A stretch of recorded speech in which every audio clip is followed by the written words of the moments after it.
Hello दोस्तों, welcome to RM study point. आज हम लोग डिस्कस करेंगे बीएससी थर्ड सेमेस्टर के केमिस्ट्री के सिलेबस के बारे में, जिसके बुक का नाम है आपका chemical dynamics and coordination chemistry.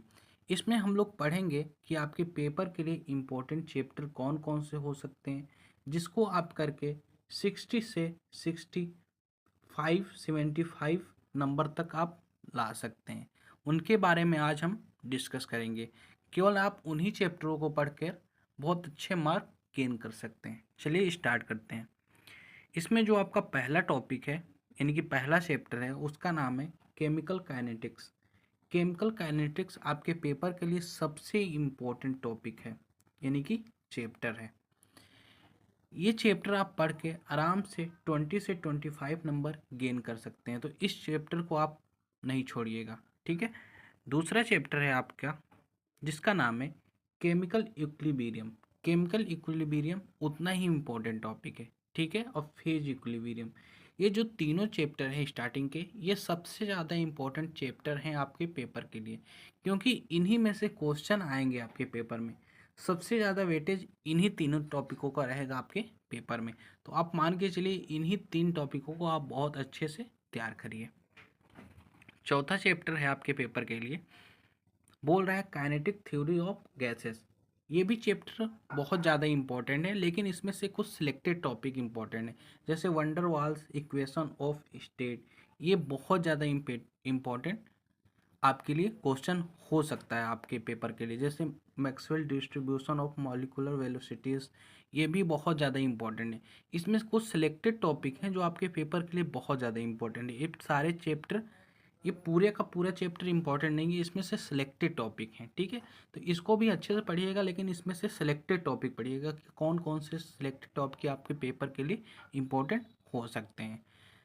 अगला चैप्टर है पांचवा, लिक्विड स्टेट। ये चैप्टर आपके पेपर के लिए उतना इम्पोर्टेंट नहीं है, लेकिन इसमें से कुछ सिलेक्टेड टॉपिक आप पढ़ सकते हैं, जैसे स्ट्रक्चर ऑफ लिक्विड पढ़ सकते हैं, इंटरमॉलिकुलर फोर्स आप पढ़ सकते हैं। ये दोनों चैप्टर, दोनों जो टॉपिक हैं, ये आपके पेपर के लिए इम्पोर्टेंट हो सकते हैं, ठीक है। अगला चैप्टर देखते हैं। अगला चैप्टर है आपके पेपर के लिए कोऑर्डिनेशन केमिस्ट्री। कोऑर्डिनेशन केमिस्ट्री आपके पेपर के लिए अगला चैप्टर है। ये चैप्टर आपके पेपर के लिए इम्पोर्टेंट है, क्योंकि इसमें IUPAC नॉमेनक्लेचर आएगा। इसको भी आपको बहुत अच्छे से पढ़ना पड़ेगा, क्योंकि इनमें से एक ना एक नॉमेनक्लेचर आपको पेपर में लिखने को आता है, तो इसको भी आपको अच्छे से पढ़ना पड़ेगा, ठीक है।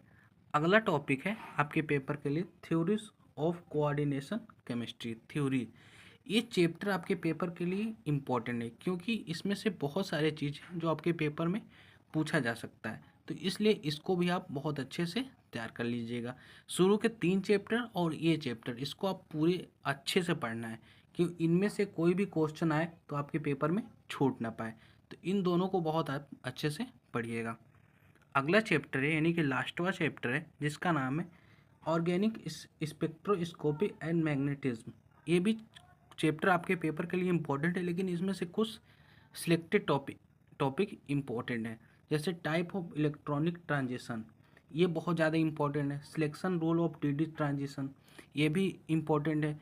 और जैसे discuss of electronic spectrum of complex ion के आयनिक स्पेक्ट्रम के पेपर में पूछा जा सकता है, जैसे LS कपलिंग। ये भी बहुत ज़्यादा इंपॉर्टेंट है। इसमें से सिलेक्टेड टॉपिक हैं, जैसे हम 4 टॉपिक बताए हैं, और ये D1 एंड डाइन स्टेट, ये भी आपके डायग्राम पूछा जा सकता है। तो इन टॉपिकों, इन चैप्टरों में से ये टॉपिक आप पढ़ सकते हैं, लेकिन आपको ऊपर के 3 और ये 7वां चैप्टर आपको बहुत अच्छे से पढ़ना है, क्योंकि ये सबसे ज़्यादा इंपॉर्टेंट टॉपिक हैं आपके पेपर के लिए। अगर आपको वीडियो अच्छा लगा हो तो कृपया करिए वीडियो को लाइक कर दें एंड सब्सक्राइब कर दें। मिलते हैं नेक्स्ट वीडियो में, तब तक के लिए नमस्कार।